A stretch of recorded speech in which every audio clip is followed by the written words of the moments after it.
অনেকে স্বামীকে ভাই বলে ফেলে, এতে কি গুনাহ হবে? দাঁড়িয়ে কি মিসওয়াক করা যাবে? সব মাছের ঠোঁট কেটে ফেলে না দিলে সেটা নাকি খাওয়া হারাম, এটা কি ঠিক নাকি নিছক কুসংস্কার? আকিকা দেওয়া কি বাধ্যতামূলক? আমি কি বোরকা না পরে শুধু মুখ ঢেকে বাসায় নন মাহরাম আত্মীয় স্বজনের সাথে দেখা করতে বা কথা বলতে পারবো? ওই সময় নামাজের সিজদায় কয়টা দিয়েছি, দুইটা না একটা মনে থাকে না, তাহলে করণীয় কি? আমার দাড়ি ঘন হওয়ার কারণে আমি পানি 3 বারের বেশি সময় ব্যবহার করি, তাতে কি কোনো সমস্যা হবে? পশু বিসমিল্লাহ আল্লাহু আকবার বলে জবে করলে যদি গলা 2 ভাগ হয়ে যায় তাহলে কি খাওয়া জায়েজ হবে? গ্রামের অধিকাংশ মা বোন রান্নার কাজে গরুর গোবর দিয়ে তৈরি জ্বালানি ব্যবহার করে থাকে, এটা কতটুকু সঙ্গত? গরম কোনো খাবার ফু দিয়ে খাওয়া কি জায়েজ নেই? প্রস্রাব করে পানি নেয় না, তবে নামাজের সময় পরিষ্কার করে, বাকি সময় অপবিত্র থাকে, এবার ইসলাম কি বলে? নামাজ পড়ার জন্য যদি জায়গা না থাকে সেক্ষেত্রে বিছানার উপর নামাজ পড়লে কি নামাজ হবে? কবরস্থানে খারাপ কোনো জিন বা পরি যে মানুষের ক্ষতি করে এই ধরনের কিছু থাকে? চিংড়ি মাছ খাওয়া হালাল নাকি হারাম? কাঁচা পেঁয়াজ খাওয়া যাবে কিনা, জায়েজ নাকি মাকরু না হারাম? মাথা আছড়ানোর পর যে চুল ওঠে তা কি করব? অন্ধকারে নামাজ পড়া যায় কিনা? এরপর আপনি প্রশ্ন লিখেছেন দাঁড়িয়ে কি মিসওয়াক করা যাবে? এক লোক বলেছিল দাঁড়িয়ে মিসওয়াক করা নাকি বিদআত, সঠিক আমলটি জানাবেন। না, এরকম কোনো কথা না যে দাঁড়িয়ে মিসওয়াক করাটা বিদআত। মিসওয়াক এমন একটা আমল, এটা দাঁড়িয়ে বসে যে সব অবস্থায় করা যাবে, দাঁড়িয়ে মিসওয়াক করাতে কোনো অসুবিধা নেই। ইব্রাহিম আহমেদ লিখেছেন গোস্তকে কি মাংস বলা যাবে? কোনো অসুবিধা নেই। এটা নিয়ে অনেকে বলেন না মায়ের অংশ, এই ব্যাখ্যার কোনো গ্রহণযোগ্য ভিত্তি আছে বলে আমার জানা নেই, আর হলেও আমাদের সমাজে সেটি প্রতিষ্ঠিত হয়ে গেছে গোস্তর অর্থে কেউ বলেও না, বিধায় এটা বলাতে কোনো অসুবিধা নেই। মাহের আফরোজা মারিয়া আপনি লিখেছেন সব মাছের ঠোঁট কেটে ফেলে না দিলে সেটা নাকি খাওয়া হারাম, এটা কি ঠিক নাকি নিছক কুসংস্কার? না, এটা নিছক কুসংস্কার বোন। মাছের ঠোঁট খাওয়া হারাম নয়, কেউ চাইলে মাছের ঠোঁট খেতে পারেন। সব মাছের ঠোঁট কেটে ফেলতে হবে এরকম যদি হয় তাহলে তো কাসকি মাছ খাওয়া যাবে না, কারণ এটা ঠোঁট তো আপনি কাটার জন্য খুঁজেই পাবেন না। তো যাই হোক, এটা নিছক কুসংস্কার, এর কোনো ভিত্তি নেই শরীয়তে। মাছের ঠোঁট সহ মাছের পুরো শরীরের যে কোনো অংশই আপনি খেতে পারেন, বিশেষ করে যখন গুঁড়ো মাছ হবে। ময়লা অংশটা নাপাক যেটা মল সেটা ফেলে দিবেন, আর বাকি পুরো মাছই আপনি খেতে পারবেন। তানজিলা সুলতান আপনি লিখেছেন আকিকা দেওয়া কি বাধ্যতামূলক? আকিকার বিধান কি ওয়াজিব নাকি সুন্নাহ? এটা নিয়ে ইখতিলাফ আছে, তবে বিশুদ্ধ মত অনুযায়ী আকিকা দেওয়া সুন্নাহ, এটা ওয়াজিব নয়। সাধ্য থাকলে দিবেন, কেউ না দিলে এর জন্য গুনাহগার হবেন না। মোহাম্মদ আক্তার লিখেছেন আমি কি বোরকা না পরে শুধু মুখ ঢেকে বাসায় নন মাহরাম আত্মীয় স্বজনের সাথে দেখা করতে বা কথা বলতে পারবো? যদি মুখ ঢাকের, বোরকা পরা ছাড়া আপনি যে কোনোভাবে সৌন্দর্য ঢাকলেই হবে। এরপর আপনি নন মাহরাম আত্মীয় স্বজনের সাথে যদি দেখা করার প্রয়োজন হয় করতে পারেন, তবে কাপড় চোপড় যেন এমন আকর্ষণীয় না হয় যে তাদের দৃষ্টিকে আকর্ষণ করে। আর কথা তো আপনি বলতে পারেন, পর্দার আড়াল থেকে আপনি কথা বলতে পারেন এবং নিজের সৌন্দর্যকে ঢেকে কথা বলতে পারেন। কথার মধ্যে কোমলতা সৃষ্টি করবেন না, কৃত্রিমতা সৃষ্টি করবেন না, স্বাভাবিক কথা বলবেন। আল্লাহ বলছেন অকুলনা কাওলাম মারুফা, সে আয়াতের আলোকে আপনি কথা বলতে পারেন, স্বাভাবিক কথা।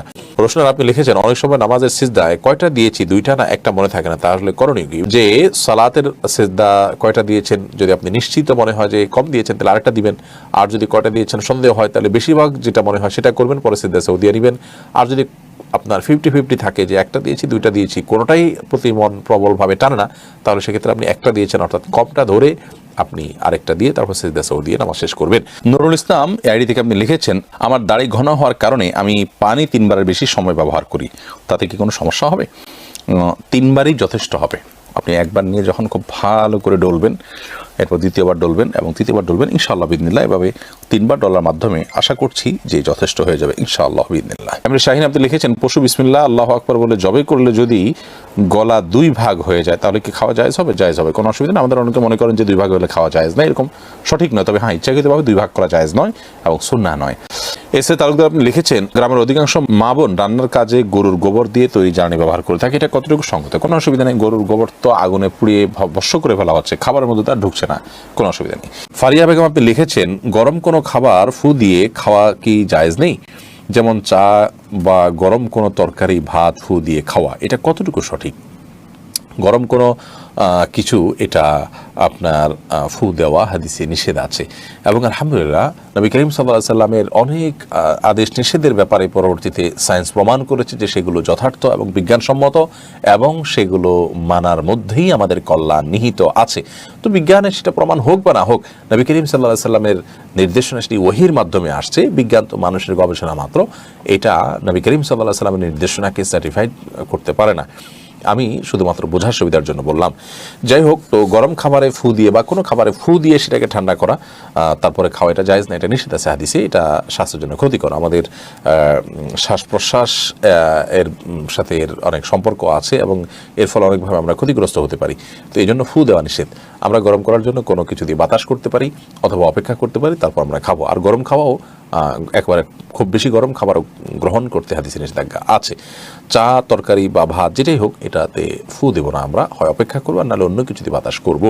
জান্নাতুল ফেরদাউসী লিখেছেন, প্রস্রাব করে পানি নেয় না, তবে নামাজের সময় পরিষ্কার করে, বাকি সময় অপবিত্র থাকে। এবার ইসলাম কি বলে? প্রস্রাব করে যদি পানি না নেয় আর পেশাবের নাপাকি যদি কাপড়ে লাগে এবং বারবার করতে করতে অনেক অংশে লেগে গেছে, তাহলে সেক্ষেত্রে সে পোশাক পরিবর্তন করে নামাজ পড়তে হবে। আর পানি নিয়ে নেওয়া উচিত। যদি পানি দিয়ে ধুয়ে পরিষ্কার করা হয় তাহলে সেক্ষেত্রে তার নামাজ হবে। শুধু নামাজের সময় ধুলো, বাকি সময় ধুলো না, তাতে তো তার একটা পাক থাকলো না। মেঘকন্যা লিখেছেন, নামাজ পড়ার জন্য যদি জায়গা না থাকে সেক্ষেত্রে বিছানার উপর নামাজ পড়লে কি নামাজ হবে? জায়গা না থাকলে বিছানার উপর নামাজ পড়বেন, কোনো অসুবিধা নেই। যদি একেবারে চেহারা ফুল ডেবে না যায়, মোটামুটি হার্ট থাকে, যে আপনি স্থির থাকে, তাহলে সেক্ষেত্রে পাক থাকলে নামাজ পড়তে পারে। সুরবিন আইডি থেকে লিখেছেন, কবরস্থানে খারাপ কোনো জিন বা পরী যে মানুষের ক্ষতি করে, এই ধরনের কিছু থাকে? যদি থাকে তাহলে এদের থেকে হেফাজতের উপায় কি?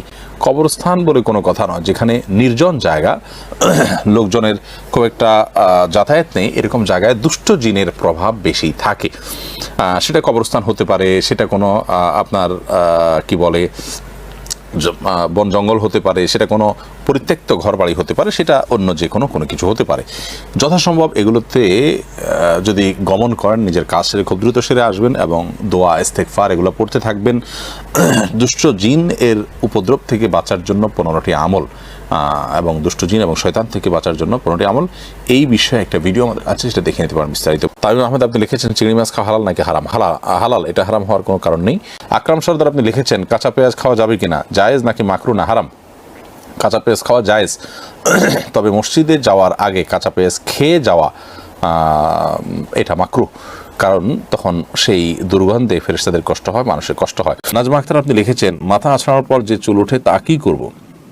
মানুষের মাথা আঁচড়ানোর পর যে চুল উঠে অথবা নখ কাটা পরে যে নখ থাকে, এগুলোকে সম্মানজনক কোনো জায়গায় রাখা উচিত। সেটা মাটির নিচে দাফন হতে পারে, কবরে দাফন হতে পারে, মাটির নিচে চাপা দেয়, একটা রেখে মাটির উপর চাক দিয়ে দিলেন, থাকতে মাটির নিচে সেটা মাটির সাথে মিশে গেল, এটা উত্তম। আর অসম্মানজনক কোনো জায়গায় নাপাকের মধ্যে ফেলাটা অনুত্তম। মাকরুহ যদি কেউ ফেলেন বড় কোনো গুনাহ হবে না, কিন্তু এরকম করাটা অনুচিত এবং ভালো কাজ না। উচিত হলো মানুষের শরীরের আল্লাহ তাআলা মানুষকে সম্মান দিয়েছেন, সেজন্য মানুষের শরীরের প্রত্যেকটা অংশ যাতে সম্মানিত থাকে, অসম্মানিত না হয়, সেদিকটা খেয়াল করা। রিফাত হাসান লিখেছেন, অন্ধকারে নামাজ পড়া যায় কিনা? অন্ধকারে নামাজ পড়া যায়, কিন্তু স্বাভাবিক অবস্থাতে যেখানে রুকু সিজদার জায়গা দেখা যায় না, এরকম জায়গায় নামাজ পড়াটাকে অনেক উলামা ইকরাম মাকরুহ বলেছেন। আপনি যদি আলো আধারের মধ্যে পড়েন আপনার মনোযোগ সৃষ্টি করার জন্য এবং রুকু সিজদার জায়গাগুলো দেখা যায়, তাহলে সেক্ষেত্রে কোনো অসুবিধা নেই। আহসানুল হক লিখেছেন, অনেকে স্বামীকে ভাই বলে ফেলে, এতে কি গুনাহ হবে? একটা হাদিস অনুযায়ী স্ত্রীকে বোন বা স্বামীকে ভাই বলা, এরকম কোন একটার ব্যাপারে নিষেধাজ্ঞা আছে। সে হাদিসটির আলোকে বোঝা যায় এটা কারণে সম্পর্ক হারাম হয়ে যাবে না বা সম্পর্ক নষ্ট হয়ে যাবে না বা তালাক হয়ে যাবে না, কিন্তু এটা অনুত্তম কাজ। প্রয়োজনে একে অন্যকে নাম ধরতে পারে, অমুকের বাপ বলতে পারে, এটা সবচেয়ে ভালো, অমুকের বাপ। সাহাবীরা এভাবে বলতেন, স্ত্রী তার সন্তানের নাম ধরে বলবেন অমুকের বাপ, স্বামী তার স্ত্রীকে অমুকের মা, এটা বলতে পারেন অথবা নাম ধরে বলতে পারেন, কিন্তু ভাই বোন এটা বলা হাদিসের আলোকে অনুচিত কাজ।